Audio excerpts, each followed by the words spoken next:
Hello అండి, నమస్తే. నేను మీ Lasya. Welcome to Chinni's hub. ఈరోజు వీడియోలో నవరాత్రుల అమ్మవారికి రెండవ రోజు నైవేద్యంగా పెట్టే కట్టె పొంగలి ఎలా చేసుకోవాలో చూద్దాం. ముందుగా ఒక గిన్నెలో 1 కప్పు రైస్ను తీసుకోవాలి. ఇక్కడ నేను పొంగల్ టేస్ట్ బాగా రావడం కోసం రేషన్ బియ్యాన్ని యూస్ చేస్తున్నానండి. మీకు కావాలంటే మీరు ఇంట్లో వాడుకునే రైస్తో కూడా చేసుకోవచ్చు. ఇప్పుడు ఈ రైస్ని ఒక 2 టైమ్స్ బాగా వాష్ చేసుకోవాలి. వాష్ చేసుకున్న తర్వాత ఈ బియ్యం మొత్తం మునిగేంత వరకు కొద్దిగా వాటర్ని యాడ్ చేసుకొని ఒక 30 మినిట్స్ నానబెట్టుకోవాలి. ఆన్ చేసుకొని ఒక కడాయి పెట్టుకోవాలి.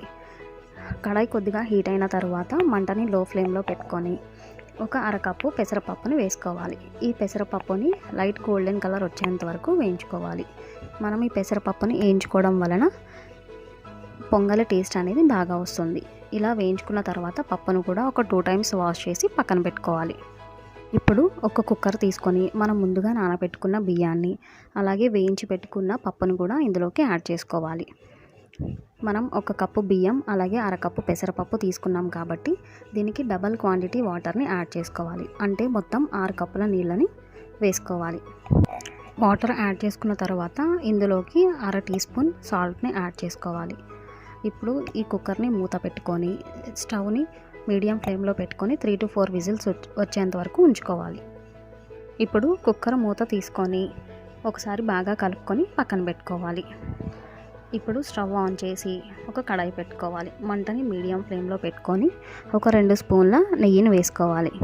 నెయ్యి బాగా హీట్ అయిన తర్వాత అందులోకి 1 టీ స్పూన్ జీలకర్ర, 1 టేబుల్ స్పూన్ మిరియాలు, కొద్దిగా కాజు, అలాగే ముందుగా కట్ చేసి పెట్టుకున్న 2 లేదా 3 పచ్చిమిర్చి ముక్కలను కూడా వేసుకొని ఒక 2 నిమిషాలు వేయించుకోవాలి. ఇది కొద్దిగా వేగిన తర్వాత అందులోకి కొద్దిగా కరివేపాకును కూడా వేసుకొని ఇంకొక 2 నిమిషాలు వేయించుకోవాలి. ఇవి మొత్తం బ్రౌన్ కలర్లోకి చేంజ్ అయిన తర్వాత స్టవ్ ఆఫ్ చేసుకొని ఈ మొత్తాన్ని మనం ముందుగా ప్రిపేర్ చేసి పెట్టుకున్న రైస్లోకి ట్రాన్స్ఫర్ చేసుకోవాలి. ఈ విధంగా ట్రాన్స్ఫర్ చేసుకున్న తర్వాత ఒకసారి మిక్స్ చేసుకొని ఇంకొంచెం సాల్ట్ని యాడ్ చేసుకోవాలి. మనం ఫస్ట్ కొద్దిగానే యాడ్ చేసుకున్నాం కాబట్టి టేస్ట్కి సరిపడా ఇంకొంచెం యాడ్ చేసుకుంటే సరిపోతుంది. సో దీన్ని మొత్తాన్ని ఒకసారి బాగా కలుపుకొని సర్వింగ్ బౌల్లోకి వేడివేడిగా సర్వ్ చేసుకుంటే అమ్మవారికి ఎంతో ఇష్టమైన కట్టె పొంగలి రెడీ అండి. మీరు కూడా ఒకసారి ఈ కట్టె పొంగలి ఎలాగొచ్చిందో ట్రై చేసి నాకు కామెంట్ రూపంలో చెప్పండి. నా వీడియో కనుక మీకు నచ్చినట్లయితే ప్లీజ్ సబ్స్క్రైబ్ చేసి షేర్ చేసి లైక్ చేయండి. Thanks for watching.